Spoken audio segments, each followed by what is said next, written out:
하나님과 최초로 언약을 맺은 사람이 누굴까? 우리가 보통 아브라함이다 이렇게 생각하잖아요. 근데 사실은 아브라함이 아니라 노아입니다. 노아. 네. 창세기 6장 18절에 보면 하나님이 노아한테 내가 너와 언약을 세우리니 너는 방주를 만들고 모든 기식하는 생물들을 한 쌍씩 인도하라 이렇게 말씀하세요. 그리고 40일 동안 물로 세상을 이제 심판하시잖아요. 그래서 지구상의 모든 생물들이 다 멸절을 합니다. 그리고 하나님께서 다시는 이제 세상을 물로 심판하지 않겠다 약속을 하시잖아요. 그래서 이제 그 증표로 무지개를 주신단 말이죠. 그게 최초의 언약이었어요. 자, 그런데 하나님이 노아와 맺은 그 언약은 언약의 당사자가 인간뿐만이 아니라 모든 이 세상의 모든 피조물들입니다.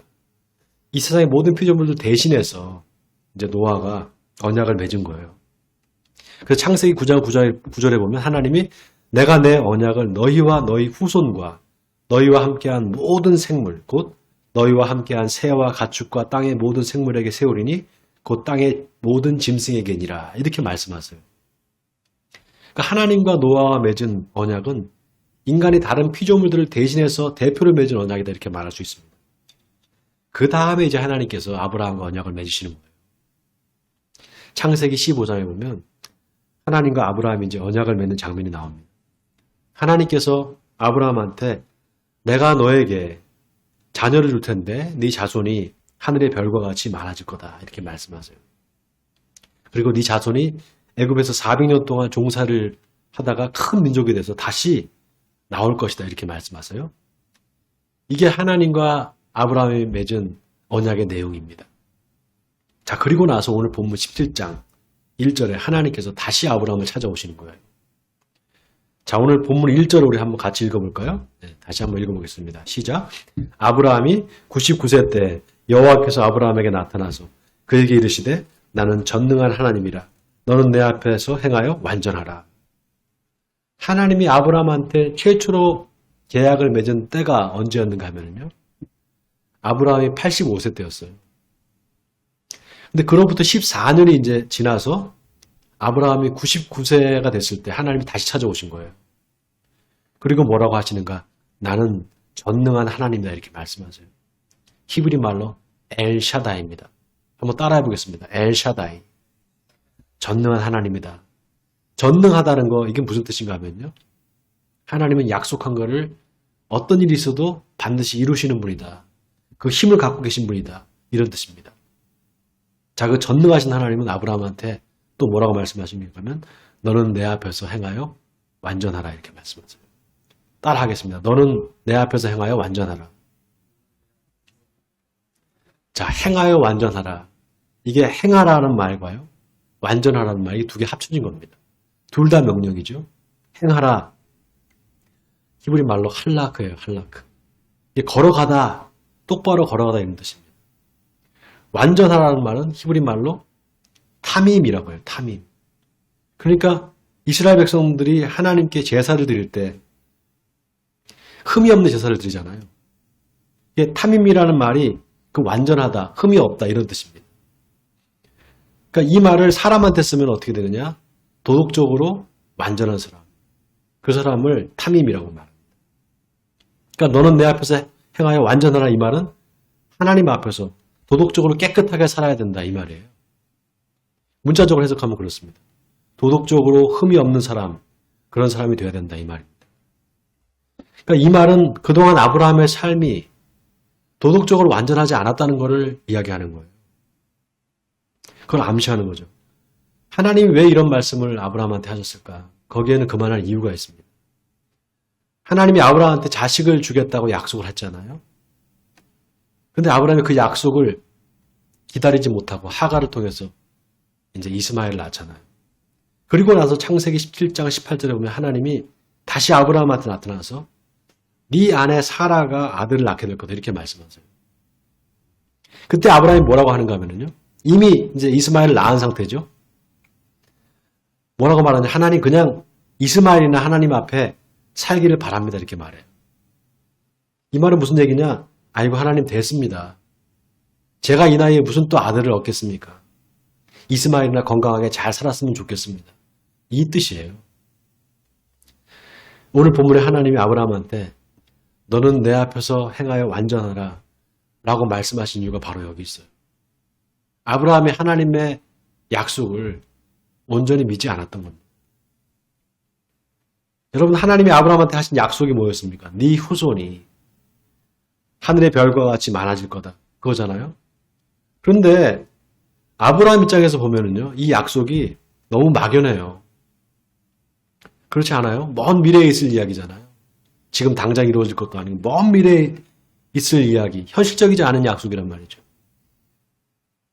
여러분 한번 생각해 보세요. 어떤 계약을 맺을 때 어떤 당사자하고 계약의 당사자하고 계약을 맺는데 계약을 맺을 때 계약 기간이라는 게 있잖아요. 그냥 마냥 뭐 계약이 계속되는 건 아니잖아요. 계약 기간이 있단 말이죠. 근데 하나님과 계약에는 계약 기간이 없어요. 그냥 네 후손이 하늘의 별과 같이 많아질 거다.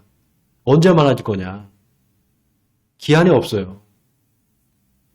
언제 그렇게 된다는 거지. 도대체 이게 기한이 없단 말이죠. 또 아브라함 나이가 있잖아요. 나이가 90이 넘은 사람이 100살 가까이 돼가고 있는데 언제 이 약속이 이루어지겠냐 말이죠. 게다가 하나님이 네 아들이 커서 부자가 될 거다. 이것도 아니고 네 후손이 하늘의 별과 같이 많아질 거다. 바다의 모래와 같이 많아질 거다. 너무 현실적으로 와닿지 않는 약속이죠. 그리고 이제 늙어서 아들을 준다고 해도 그 아들이 언제 커서 장성해서 자식을 또 낳고 그 민족을 이루겠습니까? 그러니까 아마도 아브라함은 이 말씀을 들었을 때 마음에 와닿지 않았을 거예요. 크게 와닿지 않았을 겁니다. 여러분 현대건설의 그 정주영 회장 아시죠? 그 정주영 회장에 대한 아주 유명한 일화가 있어요. 중국의 등소평이 살아있을 때 중국 대륙을 횡단하는 고속도로를 건설하려고 했어요. 이 등소평이가. 당시에 중국의 기술로는 고속도로를 건설하겠다는 이건 말도 안 되는 일입니다. 그만큼 이제 중국이 낙후됐었어요, 기술이. 그래서 외국 건설회사한테 이제 입찰을 붙인 거죠. 그래서 영국에 있는 한 건설회사가 그 입찰에 응한 거예요. 근데 문제가 뭐냐면 완공되는데 50년이 걸린다는 거예요. 중국을 횡단하는 고속도로를 이제 건설하는데 영국 회사가 50년 걸린다 이렇게 말한 거죠. 그러니까 그 소식을 들은 정주영 회장이 중국에 갔어요. 등소평을 만나서 그렇게 말했답니다.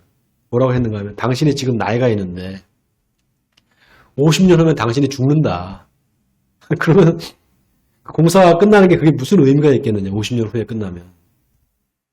우리 현대건설이 하면 딱 5년 만에 끝낼 수 있다. 이 실제 있는 일이에요. 5년 만에 끝내주겠다 그랬답니다. 단 AS는 못 해준다. 보수공사는 못 해준다 그랬대. 그래서 등소평이가 그냥 웃었다는 일화가 있어요. 여러분 생각해 보세요. 하나님이 아브라함과 맺은 언약. 그 언약의 당사자가 누굽니까? 하나님과 아브라함이잖아요. 아브라함이 죽어버리면 어떻게 됩니까? 하나님이 약속을 이루실지 않으실지는 어떻게 알겠어요? 계약이 아무리 뭐 좋은 계약이라도 그게 다 이제 자기가 죽으면 소용이 없는 거죠. 근데 하나님께서 아브라함한테 뭐라고 하시는가 하면 7절에 내가 내 언약을 나와 너, 네 대대 후손 사이에 세워서 영원한 언약을 삼겠다는 거예요. 영원한 언약. 영원한 언약을 삼고 너와 내 후손의 하나님이 되리라 이렇게 말씀하셔요. 영원한 언약을 삼겠다는 거예요. 여러분 영원한 언약이라는 게 있을 수 있을까요? 영원한 언약? 네? 하나님 편에서는 이게 가능하겠죠. 하나님 영원히 사시는 분이니까. 근데 우리 인간한테는요. 영원한 언약이라는 이게 말이 안 되는 얘기예요. 우리 인간 다 죽잖아요. 사실 영원한 언약이라는 게 있을 수 없는 일이에요. 논리적으로 불가능한 얘기입니다. 아브라함과 맺은 언약도 아브라함 입장에서 보면 영원한 언약이 될 수가 없어요. 아브라함이 죽으면 누가 알겠어요? 하나님께서 그걸 지키실지 안 지키실지. 자, 그런데 하나님이 도대체 무슨 근거로 그러면 영원한 언약이라고 말씀하셨을까? 여러분 흥미로운 사실은요. 마가복음 12장에 보면 사두개인들이 예수님한테 와서 물어봐요. 뭐라고 물어보는가 하면요. 이게 소위 말하는 부활 논쟁인데 한 마을에 7형제가 살았는데 마지가 아내와 살다가 죽고 그 밑에 동생이 그 형수를 취하였다가 또 자식이 없이 또 죽고 셋째도 그렇게 되고 계속해서 결국 7형제가 다 그렇게 그 여자와 결혼했는데 다 죽고 나중에 그 여자도 죽었다. 그럼 부활 때 이 여자가 누구의 아내가 되겠습니까? 사두개인들이 부활을 믿지 않은 사람들이었거든요. 예수님께 이걸 물어봤어요. 그때 예수님이 뭐라고 말씀하시는가? 사람이 다시 부활할 때는 장가도 안 가고 시집도 안 가고 하늘에 있는 천사와 같다 이렇게 말씀하세요. 그러면서 너희는 하나님이 모세한테 나는 아브라함의 하나님이요 이삭의 하나님이요 야곱의 하나님이라고 하신 말씀을 읽어보지 못하였느냐? 하나님은 죽은 자의 하나님이 아니라 산 자의 하나님이시니라. 너희가 크게 오해하였도다 이렇게 말씀하세요. 여러분 아브라함이 죽었습니까? 안 죽었습니까? 죽었어요. 근데 예수님이 하나님은 죽은 자의 하나님이 아니라 산 자의 하나님이라 이렇게 말했어요. 그럼 뭡니까? 아브라함이 죽었다는 거예요? 안 죽었다는 거예요? 안 죽고 살아있다는 거잖아요. 이게 말이 안 되는 얘기예요. 앞뒤가 안 맞는 얘기예요. 이게 무슨 말인가? 믿음의 조상 아브라함이 이게 죽었지만 실은 죽은 게 아니라는 거잖아요. 이게 모순되는 얘기죠. 여기서 중요한 사실 하나 깨닫게 돼요, 우리가. 하나님은 죽었느냐 살았느냐, 우리 인간이 죽었느냐 살았느냐를 뭘로 판단하시느냐? 그 사람은 믿음으로 판단하신다는 거예요. 여러분 예수님이 죽은 나사로 살리러 가실 때 뭐라고 말했습니까? 나사로가 죽은 게 아니라 잔다 그랬어요. 그리고 나사로를 살리기 직전에 마르다한테 나는 부활이요 생명이니 나를 믿는 자는 죽어도 살겠고 무릇 살아서 나를 믿는 자는 영원히 죽지 아니하리니 이것을 네가 믿느냐 그랬단 말이죠. 그런 의미에서 하나님이 아브라함한테 내가 내 언약을 너와 내 후손에게 영원히 세워서 영원한 언약을 삼겠다 이 말이 아주 기가 막힌 말이에요. 아주 의미심장한 말입니다. 여러분 아브라함이 이삭을 낳았죠? 이삭이 누구를 낳았습니까? 야곱을 낳았잖아요. 야곱이 12아들을 낳았죠? 그 중에 네 번째가 누굽니까? 유다죠? 그 유다를 통해서 다윗이 나와요. 다윗의 혈통으로 예수님이 태어나잖아요. 자, 그러면 아브라함과 하나님 맺은 언약이 영원한 언약이 되려면 어떻게 됩니까? 하나님과 아브라함이 맺은 언약이 영원한 언약이 되려면 아브라함이 자기 아들 이삭이 아들을 낳고 그 아들을 낳고 그 아들을 낳고 그 아들을 낳고 맨 마지막에 메시아인 예수님을 자기 혈통을 통해서 나와야 된다.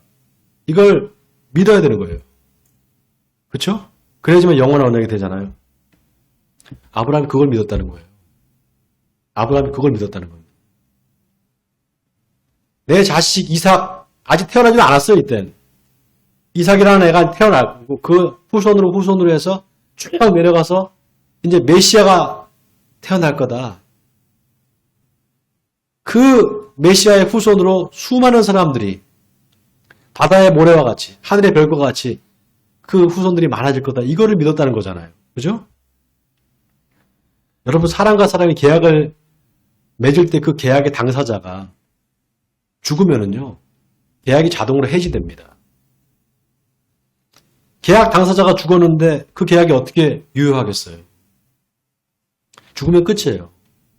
예를 들어서 내가 누구한테 차용증을 받고 돈을 빌려줬어요. 근데 돈을 빌려줬는데 그 사람이 죽었어요. 그럼 제가 그 돈을 받을 수 있을까요? 못 받아요. 죽은 사람한테 어떻게 받겠어요? 근데 재밌는 게 우리나라에 상속법이라는 게 있거든요. 여러분 상속법 아시죠? 아들이 아버지의 부채를 승계하잖아요. 그러면 그 아들한테 받을 수가 있어요. 아들한테. 제가 차용증을 아버지한테 써주고 그 아버지한테 돈을 빌려줬는데 그 아버지가 죽었으면 그 아버지의 부채를 아들이 만약에 승계를 하면 그 아들이 갚아야 돼요. 그래서 아버지가 살아있을 때 빚을 많이 진 사람, 그 재산보다 아버지 재산보다 빚이 더 많다 그러면은 자식이 그걸 승계를 안 합니다. 안 갚으려고. 그럼 아버지가 빌린 돈은 자식이 안 갚아도 돼요. 그게 이제 상속법이에요. 자, 그럼 이걸 믿음에 적용해 보세요. 믿음에 적용해 보세요. 하나님이 아브라함과 언약을 맺었어요. 내가 내 자손을 하늘과 별과 같이 바다의 모래와 같이 많게 해주겠다. 그 언약을 그 아브라함의 아들이 승계를 하면 계약이 지속되는 거죠. 그죠? 승계를 안 하면 어떻게 될까요? 아브라함과 하나님이 맺은 그 언약을 아들이 승계를 안 하면 어떻게 될까요? 거기서 끝나는 거예요.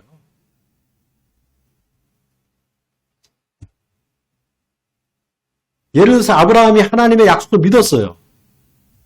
근데 자식이 하나님의 약속을 믿지 않으면 어떻게 되느냐? 계약이 그걸로 끝나게 되는 겁니다. 그러니까 믿음이 얼마나 중요해요. 믿음이 얼마나 중요한 겁니까? 하나님과 아브라함이 맺은 언약이 어떻게 영원한 언약이 될 수 있느냐? 아브라함뿐만 아니라 그 후손들이 다 믿었다는 거예요. 그래야만 이게 언약이 이어지는 거잖아요. 자, 그런데 아브라함의 후손들이 누굽니까? 유대인들이죠, 유대인들. 아브라함의 후손들이 유대인들이잖아요. 그 후손들인 유대인들이 하나님의 약속을 믿었느냐? 믿긴 믿었는데 잘못 믿었어요. 여러분, 이게 중요해요. 믿긴 믿었는데 잘못 믿었던 거예요. 이게 무슨 말이냐? 하나님의 약속을 오해했다 이 말이에요. 그게 뭐냐? 하나님이 아브라함한테 하신 약속이 유대 민족과 이스라엘 나라뿐이었느냐? 그게 아니었어요. 이걸 놓쳤던 거예요. 유대인들은 자기들하고만, 자기 민족하고만, 자기 나라 이스라엘하고만 이 약속을 했다고 생각한 거예요. 근데 그게 아니라 모든 민족, 모든 나라들을 위한 언약이었어요. 여러분, 그 증거가 뭔지 아세요? 창세기 22장 18절에서 하나님이 아브라함한테 내 씨로 말미암아 천하 만민이 복을 받으리니 그랬어요. 이스라엘 민족뿐만이 아니에요. 천하 만민이 복을 받으니 이는 네가 나의 말을 준행하였음이니라 이렇게 말씀하셨어요. 천하 만민이 복을 받는다. 유대 민족뿐만 아니라 전 세계 모든 열방의 모든 사람들이 다 복을 받을 거라고. 유대인들이 이걸 몰랐어요. 이걸 오해했던 거예요. 놀랍게도 이 말씀을 하신 때가 언제인가? 아브라함이 하나님의 명령에 따라서 아들 이삭을 바치려고 할 때 하나님께서 이삭 대신에 어린 양을 주잖아요. 그래서 아브라함이 제사를 그 어린 양을 잡아서 드리고 난 다음이에요. 여러분, 이게 유명한 여호와 이레잖아요. 여호와 이레. 하나님께서 친히 자기를 위하여 제물을 준비하실 것이다. 그 하나님께서 준비하신 어린 양 누굽니까? 예수 그리스도죠. 예수 그리스도. 그래서 누구든지 예수를 믿기만 하면은, 예수를 믿고 죄를 회개하면은 다 하나님의 자녀가 되는 거예요. 다 이스라엘이 되는 겁니다. 요한복음 1장 12절에서 예수님이 이렇게 말씀하셨어요. 영접하는 자, 곧 그 이름을 믿는 자들에게는 하나님의 자녀가 되는 권세를 주셨으니 이는 혈통으로나 육종으로나 사람의 뜻으로 나지 아니하고 오직 하나님께로부터 난 자들이니라. 여러분, 아멘입니까? 그런 의미에서 7절에 하나님께서 아브라함한테 말씀하시는 아브라함의 후손이 누구냐? 바로 저와 여러분이에요. 아멘입니까? 바로 저와 여러분이 영원한 언약의 승계자가 된 겁니다. 자, 또 하나 중요한 게 하나님이 아브라함과 맺은 언약이 어떻게 영원한 언약이 될 수 있느냐? 그 언약에 생명력이 있기 때문이에요. 당연히 하나님이 영원하시기 때문에 언약도 영원하겠지 이렇게 생각하잖아요. 근데 맞아요, 그 말도. 근데 그보다는 언약 자체가 가지고 있는 생명력이 영원하다는 거예요. 여러분, 이게 뉘앙스가 좀 다른 말입니다. 언약 자체가 갖고 있는 생명이 있다는 거예요. 놀라운 게 보세요. 오늘 본문 2절에 내가 내 언약을 나와 너 사이에 두겠다 이렇게 말씀하셨어요. 또 4절에 보면은 내 언약이 너와 함께 있다. 마치 언약이 살아있는 생명체처럼 그렇게 표현이 되죠. 네? 내가 내 언약을 나와 너 사이에 두겠다. 네? 또 4절에 내 언약이 너와 함께 있다. 마치 언약이 무슨 살아있는 생명체처럼 그렇게 표현이 되잖아요. 놀라운 게 히브리서 8장 6절에 보면 하나님이 예수 그리스도를 언약의 중보자로 세우셨다 이렇게 말해요. 말씀을 해요. 언약의 중보자로 세웠다. 그리고 하나님이 그 언약의 중보자인 예수 그리스도를 통해서 다시 이스라엘과 새 언약을 세우시는데 그 언약은 어떤 언약이냐? 종이에 기록하는 것이 아니라 사람의 마음에 기록해 주겠다 이렇게 말씀하세요. 그래서 나는 너희의 하나님이 되고 그들은 내 백성이 되리라. 하나님께서 하신 말씀이에요. 여러분 그 언약이 뭡니까? 예수님께서 잡히시던 날 밤에 제자들한테 포도주 잔을 나눠주시면서 이 잔은 내 피로 세우는 새 언약이니라고 했어요. 새 언약. 하나님께서 말씀하신 바로 그 언약이에요. 하나님 말씀하신 그 언약이 살아있는 생명체가 돼서 언약이 생명체가 돼서 세상에 오신 거예요. 그 살아있는 언약인 예수님이 우리를 위해서 십자가를 지고 죽으시고 3일 만에 부활하심으로 우리한테 뭘 주셨습니까? 영원한 생명을 주셨잖아요. 그렇기 때문에 우리가 하나님이 세우신 이 영원한 언약의 당사자가 될 수 있는 거예요. 그 영원한 생명이신 예수님을 믿기 때문에. 자, 그럼 계약의 당사자인 우리가 뭘 해야 되느냐? 우리가 해야 될 일이 있어요.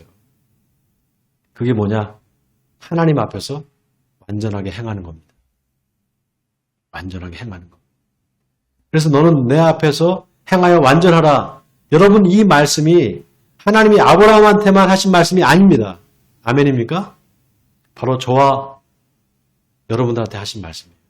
예수를 믿고 하나님의 자녀가 된 모든 사람들한테 이 언약을 지금 말씀하시는 겁니다. 이걸 지킬 수 있느냐는 거예요. 그런데 여러분 우리가 하나님 앞에서 완전하게 행할 수 있습니까? 행할 수 있느냐? 어려워요. 그래서 하나님이 우리한테 또 하나 선물을 주셨어요. 그게 바로 성령님이에요. 우리에게 성령을 보내주셔서 우리로 하여금 하나님의 말씀을 지켜 행하도록 일하시는 겁니다. 그래서 신명기 30장에서 모세는 이렇게 말했어요. 내가 오늘 내게 명령한 이 명령은 내게 어려운 것도 아니요 먼 것도 아니라 하늘에 있는 것이 아니니 네가 이르기를 누가 우리를 위하여 하늘에 올라가 그의 명령을 우리에게로 가지고 와서 우리에게 들려 행하게 하려 할 것이 아니요 이것이 바다 밖에 있는 것이 아니니 네가 이르기를 누가 우리를 위하여 바다를 건너가서 그의 명령을 우리에게로 가지고 와서 우리에게 들려 행하게 하려 할 것도 아니라 오직 그 말씀이 내게 매우 가까워서 내 입에 있으며 내 마음에 있은즉 네가 이를 행할 수 있느니라. 아멘입니까 여러분? 사랑하는 성도 여러분, 하나님은 우리가 하나님의 자녀로 살 수 있도록 우리에게 성령을 선물로 주셨습니다. 이것은 신실하신 하나님이 당신의 언약을 우리가 지킬 수 있도록 우리의 마음에 당신의 율법을 새겨주신 겁니다. 그렇기 때문에 우리가 성령의 인도하심을 받으면 하나님 앞에서 행하여 완전하라. 이 하나님의 언약을 지킬 수가 있게 됩니다. 원하기는 여러분 모두가 성령 충만 받기 바랍니다. 그래서 예수 그리스도와 함께 동행하심으로 하나님이 기뻐하시는 삶을 사시기 바랍니다. 그래서 하나님의 영원한 언약의 당사자도 영원한 천국을 유업으로 받으시는 저와 여러분이 되시기를 주님의 이름으로 간절히 축원드립니다.